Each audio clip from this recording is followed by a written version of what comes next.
What's up, everybody? Welcome back to Jay's Table. We got another episode. We're getting back into the movies, and now we're going over our top 5 Marvel movies, excluding any of the assembling Avengers movies because it's cheating when you include, especially Endgame, Infinity War, and take it out in the first Avengers, no Age of Ultron, no Civil War. It's just cheating. So we can't include those, and so we're just doing top 5 Marvel movies outside of the main Avengers movies. And so for our segment of line them up, we're going to start it off. I mean, number one, easy for me, is Captain America: Winter Soldier. I mean, it's just That let's just jump because that's just going to be Captain America: Winter Soldier is a unanimous number one. yep. It's there's not a Marvel movie that is better written outside of the Avengers, obviously, but there's not a Marvel movie that's better written. The plot twist, oh my goodness, the mystery, the way it set up possibilities for other episodes. Literally, that movie led into a whole nother show that Marvel did called Agents of the Shield. If y'all haven't watched it, like it, Captain America: Winter Soldier is just written so well. The action scenes are so good. The fight scenes are so good.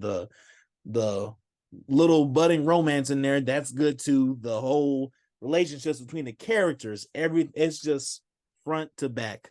And another thing we don't see in other movies, Marvel does a really good job of this, but in Winter Soldier, they made a little reference, and I can't remember what line it was, but there's another show called Agent Carter Mm-hmm. that they kind of talked about during in Winter Soldier. So Mm-hmm.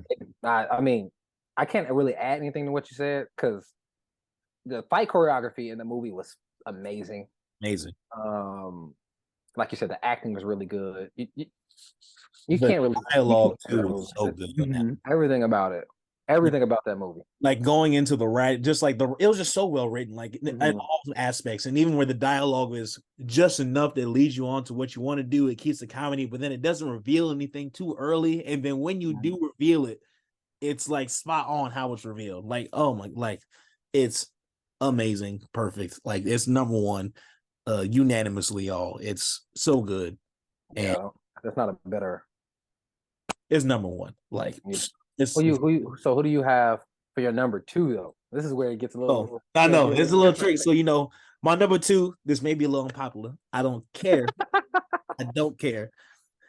I know black people gonna kill me over this, but it's okay.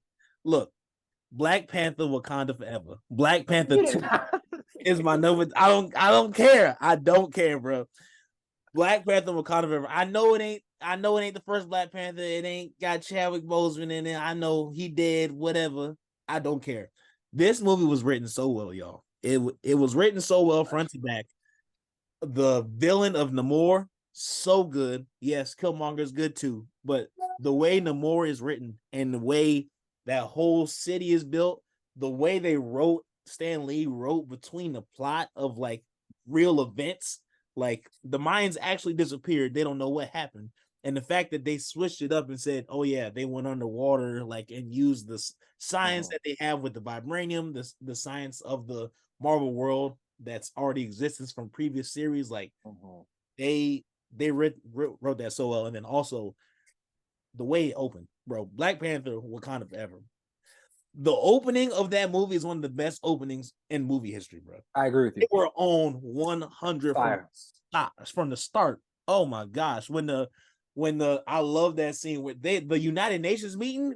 First of all, Angela Bassett, shout out to her for somehow looking the way she is at that time, looking like a beast, like she can Angela Bassett. Angela Bassett's shoulders in that movie. Bro. I was like, whoever she's walking out there with the arms out. I said, "Who is this?" I was like, "How old are you?" Bro, that speech she had in the UN meeting, bro, and it was just like, and it was so perfect because what I love about the Black Panther movies is that they do such a good job of showing what the current political situation is between nations is now and stuff like that, and showing realistically what that response would be like to a all Black African nation who's been hiding their technology for all these years. That speech she had and the thoughts that they had towards her and towards Wakanda that she addressed. Like it was so accurate, and her response was absolutely perfect.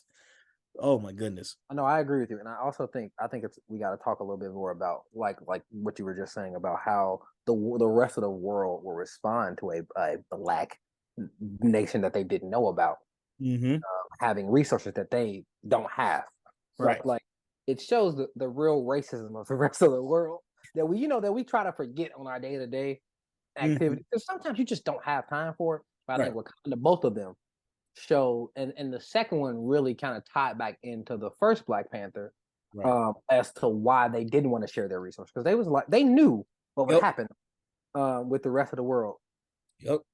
White America can't be trusted sometimes. It's pretty much what it I mean, is. yeah. But I mean, you it's know, just the Europeans have a long history of pillaging, and so they knew that, and it's just like the exact thoughts that they had in her response, and then also too the way the Jabari. Oh my gosh, not the yes, the way the not the Jabari, the can't remember the name of the woman bodyguards. I can't remember their name right now. oh, Um, it's something like that. I don't remember the name it's either. something like I can't They remember right. cold. Man, the way they thought they took over that thing, and they came out and they start with the. I said, oh, out the smoke. Also, I think the really another really good part is they didn't really let Chadwick die. Exactly. Yes, he passed in the movie, but the Mm-hmm. way they wrapped that up Mm-hmm. was amazing, and we didn't see it coming. That's another thing about Marvel. You gotta give them credit. For people like me and Justin who watch movies damn near for a living, Right. it's really hard to make a film where we can't really predict the ending because Right. we've seen a lot of movies, and a lot of movies have the same um, endings depending on how it begins or how the middle goes. So that was such a good. I don't know if you saw it coming. I did. Oh. I mean, it's like, and you just didn't because it's like, first of all, it's already like you said, things you didn't see coming too. Not even just like with the writing, but also in real life. Like nobody expected Chadwick to be dead. Like when they wrote Black Panther, they were not planning for him to be dead. Like That's what. like and that's why I give it so much more credit too, is that they took an impossible tragic situation and turned it into still something so good. And it's just like so much props for that. And then, like you said, you couldn't see what was coming with the end. Like you kind of assumed the way it was going to go because you think there's only so many things they can do with it. But like they kind of only went a couple of those routes, but at the end, they still found a way to make it unique in its own way. Like Yeah, and I like think with Shuri's decision and her road to kind of being lost for a while, like actually being lost, and then Killmonger's speech too when she was in that moment was like it was just written so well, and the fight scenes are so good, and again that best opening I've ever seen in movie history of action movie. That no, it's one of my favorites. So my number two is Iron Man. old school. Iron Man. I don't think not the second one. I really would like to put them all together until we get to like three and four. Those are a little shaky. But that first and that second Iron Man movie for a comic book character who wasn't that popular. Right. Now, obviously, you got to give a lot of the love to Robert Downey Jr. Right. He killed that because he did it. He did his thing. He did his thing. It's my second favorite role he ever played. We'll talk about my first one. our first one later. Yeah, because we agree on this. But I think Iron Man was so well written. I think the way you develop the character, even and it's hard to even add development to a character that we already have a story. Mm-hmm. We already know Iron Man's story, but the way Marvel kind of changed a couple of things here and tweaked a couple of things there, made for a unique. They made the character fit Robert Downey Jr. Right. Which is great writing. Right. When you can make a character fit, you make the job easier. Right. And because at the end of the day, you want to sell tickets. Exactly. And not only that, they also still found a way to do that while still maintaining parts of the original characters. First of all, Marvel got a little lucky with the fact that Robert Downey Jr. looks just like the comic book Iron Man. That's first of all. They got lucky with that. But they didn't get lucky. That was by design. If somebody else looked more like him, they probably would have played the role.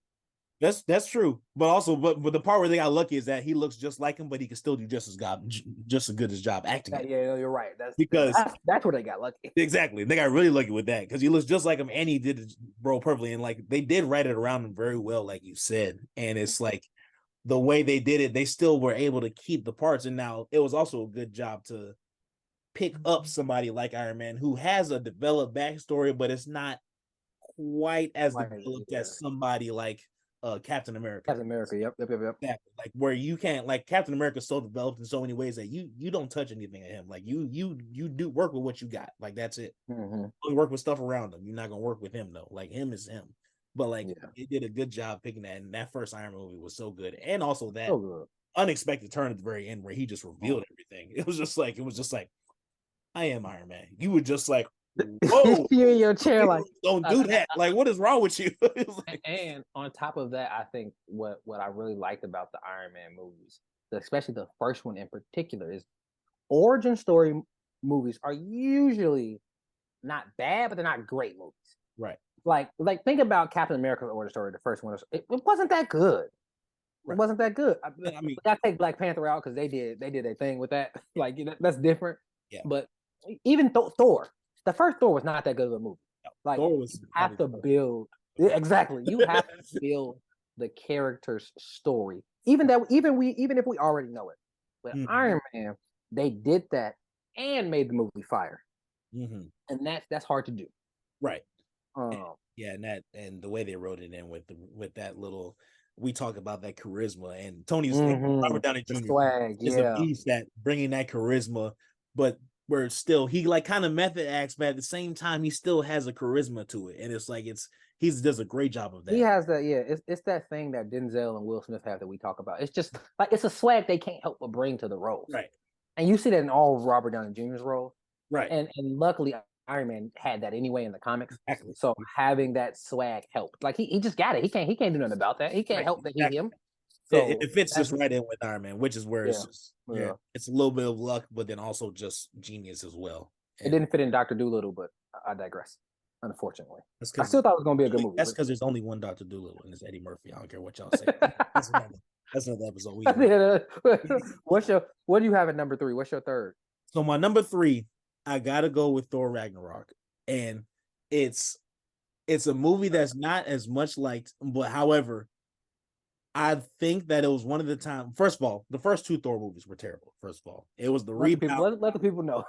it was terrible. 1 and 2 was worse than the first. Like that. Oh my gosh, I may not have seen a worse sequel to something. that was bad. Oh, good. But the third one, it was the movie they needed to bring Thor's character and his backstory back on track, and it was also the start. Reason why I give it a lot of credit, it was the start of a new kind of shift in the Marvel world, because it was the first Marvel movie that really had like a larger amount, I should say, not large, but a larger amount of comedy, and they brought that.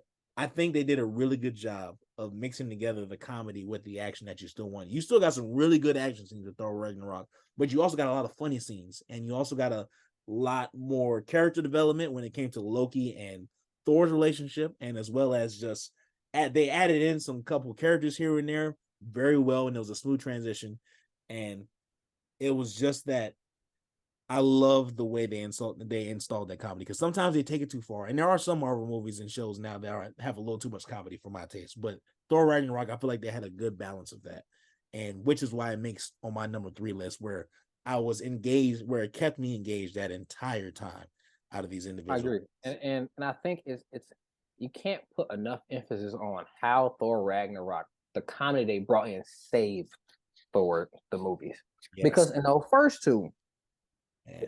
The comedy, the comedic relief was poorly placed. Yep. And it wasn't a lot of it. Like it wasn't enough. Right. Once you get to Ragnarok, it was placed well. There were good jokes. Because sometimes superheroes, especially and superhero movies, don't do that well. Right. Exactly. So they're not comedians. Right. Exactly. It's supposed to be mostly serious moments at first, and that's how it's built. And it's like, And a lot of times in the comics, these superhero movies, they're the superhero stories are actually a lot even more gothic or more gruesome or more darker before it gets to the screen. And so usually it's very hard to find places where you can get good comedic relief, which is why I give Thor Ragnarok a lot of credit and why I enjoy it, because it was a turn in superhero movies, and it was like a good example and almost like a pioneer of like how to install tasteful comedy into a superhero movie. Because people, especially with a movies that are that long, Mm-hmm. it can't be all. Now I would be okay with this. You know me. If Mm-hmm. it's straight business from opening credits to closing credits, I'm good. But a lot of people aren't like that. Right. They need some like it can't be serious for 3 hours. The Marvel movies be 3 hours long. Like Right. you can't do that. So when you add that comedic relief into the film, that really helps one develop the character, um, and on top of developing the character, you also give people a chance to take a break from the seriousness of the Yeah. film. Because sometimes if it's too serious, people just kind of clock out. And especially with a movie like Thor Ragnarok, where there was a lot of death going There was a on, lot of death. Everybody was dying in that movie. like left and right. We're talking about dying left and right. And then also too, that's another thing. You know me, when it comes, and one thing about me, and when it comes to my action movies and my superhero movies, I need a good villain. And they did a good Hela was a good villain. Oh my great villain. she first of all, she came out giving everybody work. Everybody work. They had to literally pull another evil god to kill her. Like it was like, wait, what? It was like, and so she was getting work. And also that whole backstory where I think the writing was done well too, is the whole backstory of like, oh, he's her sister, but it's like it's not just somebody who just showed up out of nowhere. Like, no, Odin had her locked away, and because for good reason. He was using her. She was just too strong. Like she had to chill. And he was like, go take a chill pill, sit there. But she didn't take a chill pill. She just sat there. But and so she came back about all that work when Odin died. So she came back all business. All the work. Right. And it's just like, and so also the way that villain was written into there and the caliber of it and those fight scenes because of it was top tier for me when it comes to top Marvel moments. And it's just so good. No, so what's your number 3? So for 3 for me is Guardians of the Galaxy. That first Guardians of the Galaxy movie was good, man. It was so well written. Like when you add all the elements that they had and then all the characters, and you put Zoe in there, Zoe be doing her thing. So you and then like you said with the Thor movie, the comedic relief, in that movie was constant. It was constant, and the soundtrack was fire. Oh yeah, soundtrack and the Guardians of the Galaxy ain't missed on the soundtrack in 3 movies. Oh, have not. The soundtrack's been great. So I really enjoyed that as well. I mean, the plot we already knew because they wrote it already, but like for me, it was a lot of the music was good, the acting was. You didn't have a weak actor in the entire movie, right? And that's hard to do. Yeah, it's hard to not have a slacker, right? Somewhere, especially when you're trying to make sure you have somebody who fits certain characters. It's like exactly. And Guardians of the Galaxy characters have been very developed, and so they didn't have a lot of breathing room. No breathing room. You had to get people who could just who could put in this box, and they did that. Yeah, and I love Batista in that movie. I forget Batista is. If y'all know Batista, he was a wrestler for a long time. Yeah, he was just.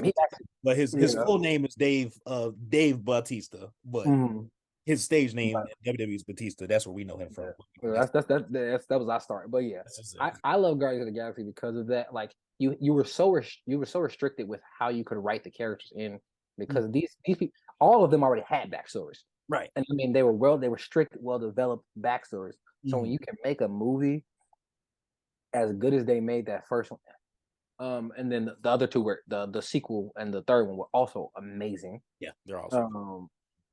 I just like that about the movies, and I think when you're able to get these actors into a film and nobody's outshining anybody else, like they were able to play off. Usually when we watch movies, at least I know for me and you kind of know who got top billing from screen time, from dialogue, minutes on the screen. You know who got top. And Guardians of the Galaxy, you didn't really know because they did a good job of disguising that particular thing, and I love that about the movie. It's one of my favorite things about that. And also too, I think one thing that's very important and really good with the Guardians of the Galaxy is that especially when it came out, it wasn't expected to be anything that major. It seemed like it was something that was supposed to be just something to just throw in there to build up to an Avengers movie. But like the way they did it though, it actually turned out being much more than that, to the point now where you have fans who specifically love Guardians of the Galaxy the most out of everybody. And to be able to do that with characters that are really originally there, like they're not a part of the original seven like these other movies we're talking about. Like they're truly side people to the Avengers. Not really side, but they're truly not the main crew. Yeah. And so to bring the life to that the way they did through all three movies is really impressive. And it's and I mean they even got a Christmas special. And anytime anything gets a Christmas special, you want if you got anything. I ain't gonna watch it. You know, I ain't gonna watch it because it probably ain't that good. However, they got a Christmas special and it made money. So so no, that's always a good one. Who you got it for? So my number 4, I got to take it back. Captain America: First Avenger. I got to take it to that one because it's first of all, I have a little bit bias towards Captain America. I love Captain America, but also I love the way they introduced his character. They didn't do it was a really good origin movie. Like it was a classic origin movie. They with that one, I feel like it's like when Kobe said about being a Hall of Famer. It's just at the end of the day, you need to do the basics better than everybody else. And Captain America, First Avenger, is the epitome of talking about doing the basics. They got everything just right with the origins. They started out, they went solid with what his story is, and then they had a good cast. They cast Chris Evans, turned out to be a really good cast. The way the chemistry between him and Peggy, the side characters, the plot, the Red Skull, again, for me, villains is always a big thing for me. You can't have an interesting hero without a good villain. The villain has to be just as interesting, and the villain was interesting. The person who played the villain killed Red Skull, had him to a T, and then also the dialogue discussing the war between the heroes and the villains, and then also you got a really good look into the psyche of each and every person that was in the main part of this cast. And that's everything an origin movie is supposed to have. Yes. And I think Captain America, the First Avenger, they did I think out of all of the movies I've seen, out of all of the superhero movies I've seen, they did the best job of developing the character. And we already knew who the character was. Right. Exactly. There's nothing else to know about Captain America. Right. But they still did a great job. So their task was even harder. Right. And they still nailed it. They did a great job developing his character. And I think it's really important. They did something that I don't think we harp on enough in the rest of the Marvel movies as to why Captain America's Captain America. You know what I'm saying? Because he wasn't the only person to take the super soldier serum. Exactly. It's when your character meets work ethic and skill, that's when you get greatness. And that is kind of what they were saying. So when kind of Kobe saying, like, your work ethic has to meet. Right. And it just set up the rest of that too, because then you just get to now you have the Captain America, not the Captain America Winter Soldier show, where they actually prove that point too. It's just like at the end of the day, more than one person is taking the serum, including the Red Skull. The Red Skull was one of those people as well. And so and he got a version of it. It was a little flawed version of it, but like, which is why he's all messed up.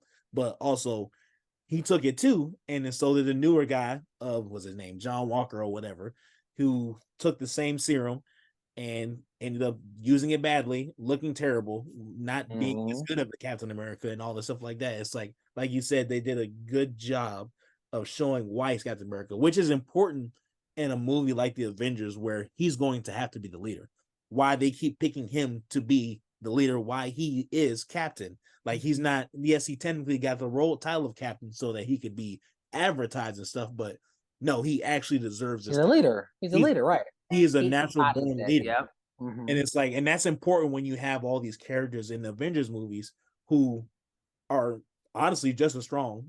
Honestly, some of them are stronger. Yeah, exactly. And some of them are stronger, and they're still looking not leaders. Yeah. And it's like, and they did a great job showing that. And it's just like, and a really good example of that is in the first Thor movie. Yep. Thor didn't know what the hell he was doing. No, not one bit. You didn't have that hiccup with Cap. Nope. Cap got it right away. He Exactly. understood right away. This is why he was the leader of the Avengers, and it wasn't Tony.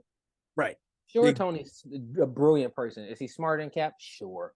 right. Does he have more technology? Sure. Can he do a couple things that Cap can't? Sure. Right. But can he inspire people Right. to be themselves and to get all of what you need out of them? Right. He's Cap is pretty much like LeBron Yep. out here. Literally. Exactly. Literally. Cap LBJ out here, okay? Cap Exactly. rebound. Okay, Cap box out when he rebounds. Right. Cap he got it down pat. Exactly, man. And that's why, and they stayed true to that. And it was a great origin story. And like now you're not, when you get these other movies like Captain America Winter Soldier, you get Avengers, and now also too when you get Age of Ultron, and even in the Civil War, you understand all of his decision making to the point where you almost know what his decision is going to be because of how well they set him up and built his character in the first movie. And like that's when you can really develop a character like that in one movie. And I mean, they developed in other films, of course, but like when you really get enough of that development through one movie, you've done your job as an origin story, and that's why it gets so much credit on my book. And I agree with you. I will say this before we move on. We're not saying it's origin stories. You gotta be patient because they're kind of boring at the beginning. Captain America is kind of boring at the start now. Right. Exactly. Yep. As it should be. It's an origin story. It was boring to other people. It wasn't boring to me, but I understand like the casual movie watching it would be boring. Right. Because I loved it. I was like, we need to know this, and it's kind of cool. But right. Exactly. So at my 4, I got Deadpool, the first one, and more to do less with the writing, but more to do with the character. Me and Jess was talking about this off camera. I don't like Ryan Reynolds as an actor. I just don't. Right. However, he was born for that Deadpool role. He was born Deadpool. Man, he had me and Justin saying maximum effort for I don't know how many weeks we saying maximum. We named our team after it, right? It was like we playing 2K franchises. Our team's names maximum effort. Like that's how good he was in that role. Man, he did his thing in that role. Like he was a really good Deadpool. Yes. And like the improvisation was right on point. Like he was Deadpool. Like that's why I say I've never seen a character improvise so well in character. Like it's almost like he improvises so well like the actual Deadpool would that it's easy to think you can't tell if it was written or improvised. Like you think that he wrote that for the character. It's just like no, he actually improvised. That's the type of person he is. Yeah, exactly. All his movies has a hint of that, and it doesn't work most of the time. At least for me, for movies that he's in. But he does it in every single movie he's in. Yep. And for Deadpool, it just worked so well. Man. I mean, it was hand in glove type of thing. Like I felt like they didn't even need to write a script; they could have just started rolling the camera, and he could have done a great job. Like they literally was just like, yeah, go be Deadpool. You got it. You got it. You already be your regular self. Right. Well, that's why I said my 4. And I really enjoyed it. What's your number 5? Man, so my number 5 was tough, but my number 5, I'm going with Shang-Chi. I don't care what y'all say, man. Hey, that's your number 5? Yes, that's my number 5. I don't care. Look, Shang-Chi was first of all. I know. First of all, I am a sucker for martial arts movies. First of all, me too. Shang-Chi captured what an actual foreign martial arts movie was before, and the way they wrote it and they captured it first of all in the fight scenes with the style of the fighting, the choreography. They captured it with that first, but then they also captured it while still Americanizing it enough and keeping it Marvel enough. They still fit in the Marvel aspects you need to. And whenever you can combine 2 or 3 different styles of a movie into one and do it flawlessly and make it still loving and still make people love it the way that they love their other movies and most of these Marvel movies, they get extra points for me for that. And again, I just love those types of fight scenes that they have. I love the moments. I love the dynamic he had and the story he had from him and his father and his backstory and the mother, the way they introduced that. And then even Yeah, the it way was they dope, bro. introduced to it was really good. And I love the way they mixed it all in there. So even though Shang-Chi is probably no popular opinion, it is. I don't care.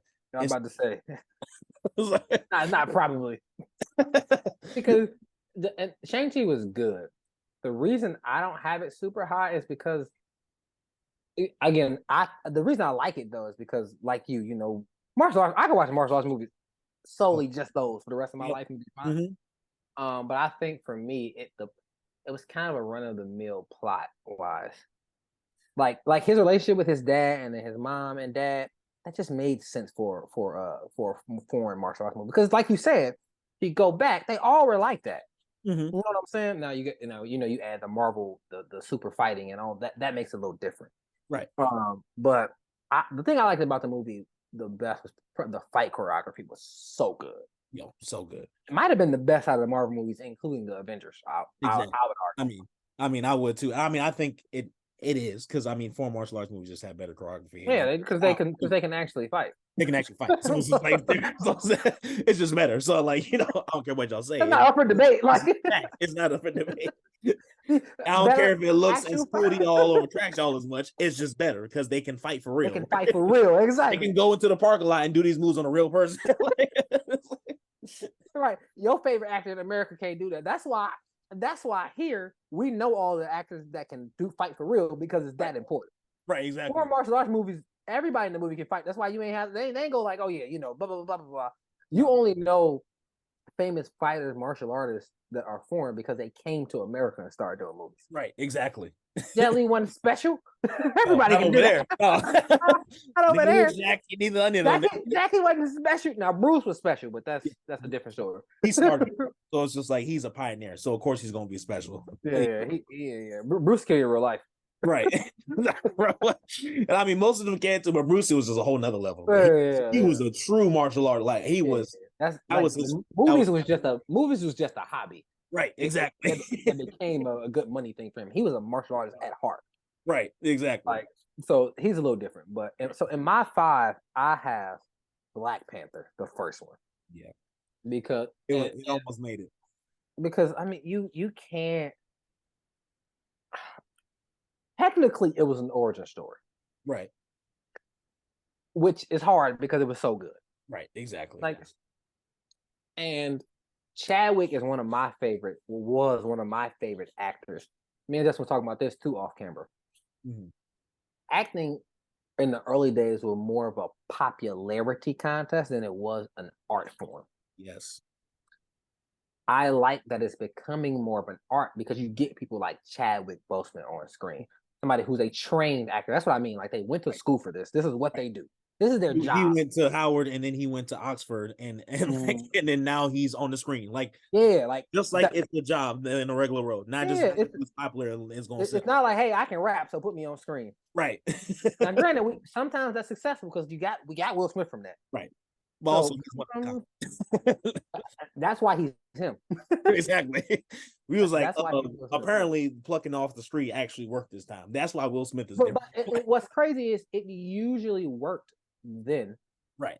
I don't think we knew that music, that movies needed to be treated as an art form and not a hobby until we got people like Chadwick, until we got people like Viola Davis, Taraji P. People who went to school, this is what they do. Because you can tell the difference even from somebody like Will Smith who didn't go to school or Eddie Murphy. You can tell the difference in their acting. And these guys are special.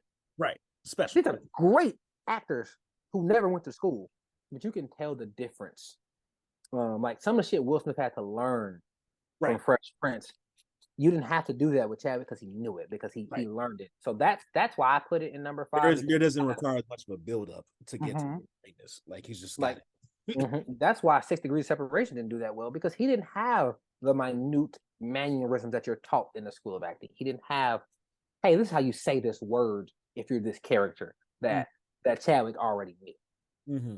So I put Black Panther up there, one, because it treated the movie like the art that it is. Right. And I mean, it was a great plot, great fighting. I mean, and you know, Killmonger is one of the best villains. And once again, villains. You gotta have a villain just as interesting. And he iconic lines off the bat. Michael B. Jordan killed it. Michael B. Jordan did his thing. Another person who went to school to act. Also. Exactly. Thought I would throw that in. Another person. Another person who went to school to act because he can act. Exactly. They just the whole movie is just so well written. The acting was on point, the dialogue on point. Talking about a movie with so many iconic lines in it. Oh my goodness. So I mean, it was so good. Y'all might catch me in Rocky 4. And I mean Rocky 4, Creed 4. Just you know, I'm gonna call Michael B up, see if I can get a role in there. I can fight better than Michael B. I bet you can. You call him up. It just don't matter. I'm gonna join the call. We're gonna do a conference call. But anyway, yeah, that's it for Jay's Table today, man. Those are our 5. Let us know what your 5 is. Hit the comments up. Let us know if you agree with it, disagree. I know there's a couple on there probably gonna disagree. When it comes to Marvel, I know we get sensitive about it because it's we all got our favorites, but that's it for Jay's Table today. Peace.